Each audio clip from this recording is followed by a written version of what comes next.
नमस्कार मंडळी. तर फेटा हा आपल्या सगळ्यांचा जिव्हाळ्याचा विषय आहे आणि माझ्या कधीच मनात होतं की गणपतीच्या मूर्तीला स्वतः फेटा घालून बघायचा.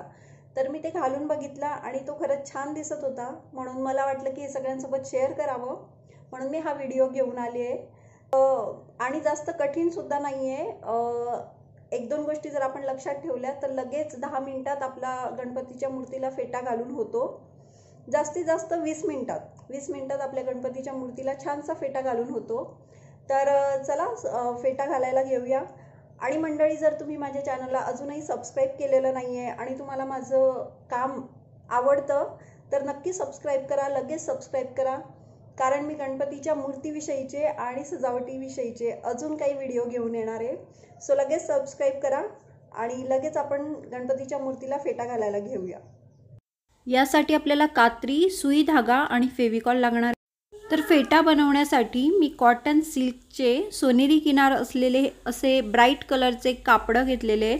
सोनेरी किनार असलेले कुठलेही कापड तुम्ही घेऊ शकता. छान ब्राईट कलरचं कापड घ्यायचं आहे आणि त्याच्या एका बाजूपासून आपण कापडाच्या छोट्या छोट्या अशा गड्या घालायला, बारीक बारीक अशा गड्या घालायच्या आणि त्या बोटाने प्रेस करून घ्यायच्या.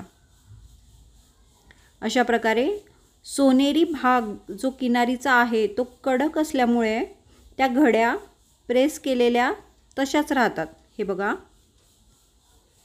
तर फेट्याच्या तुरा बनवण्यासाठी आपण ह्या घड्या घालतो आहोत आणि त्या चांगल्या प्रेस करून घ्यायच्या आहे. आणि त्या घड्या किती घालायच्या आहे तर त्या उघडल्यानंतर असं हाफ सर्कल तयार व्हायला हवं इतक्या घड्या आपण घालणार आहोत. आणि शेवटच्या घडीपासून ते उघडल्यावर कापड शेवटपर्यंत कट करून घेणार आहोत. असं मी कट करून घेतलं हे कापड. आता या कापडाच्या घड्या परत जमा करून घेतोय आपण. नंतर कापड नीट करून घेतलं आणि किनारीच्या खाली थोडा कापडाचा रंग दिसेल असं खाली पकडायचं आहे. सगळ्या घड्या एकत्र पकडून तिथे आपण थोडा टाका मारून घेणार आहोत सुई दोऱ्याने. एक आणि अजून एक असा आपला हा फेट्याचा तुरा तयार होईल. आता अशा प्रकारे आता ह्या शाडू मातीच्या मूर्तीला मी फेटा घालून दाखवणार आहे. तर मूर्तीच्या डोक्याच्या एका बाजूला म्हणजे इथे मी डाव्या बाजूला तुरा हा असा बांधून घेते. तुम्ही बांधून घेऊ शकता किंवा चिटकवून घेऊ शकता. तुमच्या मूर्तीला जर मुकुट असेल, बांधायला जागा नसेल तर फेविकॉलने चिटकवून घेतलं तरी चालेल. आता उरलेला कापड मोकळा करून घ्यायचा आहे थोडा. त्याच्या घड्या ॲडजस्ट करायच्या आहे आणि तो मागच्या बाजूला न्यायचा आहे. मागच्या बाजूला नेऊन अर्ध्या डोक्यापर्यंत मागच्या बाजूला आल्यावर त्याला आपण असं गोल फिरवून ट्विस्ट करून घेणार आहोत. त्या कापडाला गोल फिरवून ट्विस्ट करून गणपतीच्या दुसऱ्या बाजूने पुढे आणणार आहोत. तर हा मागून फिरवलेला कापड तुम्ही फेविकॉलने चिटकवूनही घेऊ शकता, म्हणजे तो व्यवस्थित बसेल आणि हलणार नाही. किंवा पुढे आणल्यानंतर तुऱ्याजवळ आणल्यानंतर इथे चिटकवून घेऊ शकता. नंतर तो ट्विस्ट थोडा टाईट करून तुऱ्यापासून आपण कापड परत मोकळा करून घेणार आहोत. थोड्या घड्या ॲडजस्ट करून परत सेम स्टेप रिपीट करणार आहोत. इथे फिरवताना परत तुम्ही हवं तर चिटकवू शकता. ट्विस्ट करून मी दुसरा ट्विस्ट पहिल्या ट्विस्टच्या खालून घेतला. तो ट्विस्ट टाईट करून परत कापड मागे घेतलं. सेम स्टेप रिपीट केली.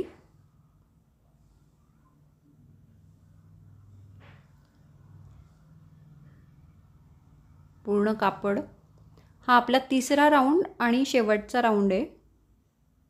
कापड चांगलं टाईट ट्विस्ट करून पुढच्या बाजूला परत मी आणून घेतलं आहे. आता हा दुसरा ट्विस्ट पुढे आणल्यानंतर काय करायचं आहे, पहिला रोल केलेला कापड आत्ता आपण रोल करून इथे तुऱ्यापाशी आणलेला कापड हे घट्ट ताणून थोडं व्यवस्थित पुढच्या बाजूने फेट्यासारखं दिसेल असं ॲडजस्ट करून तिथे आपण टाका घालून घेणार आहोत, जसं आपण तुऱ्याला घातला होता. पण कापड व्यवस्थित ताणून टाईट करून घ्यायचा आहे फेटा आणि मग 1-2 टाका टाकून शिवून घ्यायचं आहे. गाठ मारून कापून घेतला एक्स्ट्राचा दोरा. आता हा उरलेला कापड आपण तुऱ्याच्या मागून घेऊन मागच्या कापडामध्ये असा खोचून घेतोय. तर असा समोरच्या बाजूने फेटा आपला दिसायला हवा. आणि हे कानाच्या वरचे जे रोल करून आणलेले ट्विस्ट आहेत ते आपण खाली ओढून घ्यायचे थोडे, ते कानाला लागून असायला हवे. आणि कापडाच्या घड्यासुद्धा ॲडजस्ट करून घ्यायच्या आहे. विशेषतः वरची घडी जर तुमची बांधताना खाली आली असेल अशी, तर ती वरची घडी अशी वर ओढून घ्यायची आहे, जेणेकरून ती फेट्यासारखी दिसेल. आता आपल्या फेट्याला शोभेल एवढ्या रुंदीची अशी सोनेरी लेस आपण फक्त खालच्या बाजूने अशी चिटकवून घेणार आहोत. अशा प्रकारे आत्ता आपला फेटा पूर्ण रेडी आहे मंडळी. तर हा फेटा आणि हा व्हिडिओ तुम्हाला कसा वाटला मला नक्की सांगा. थँक्यू.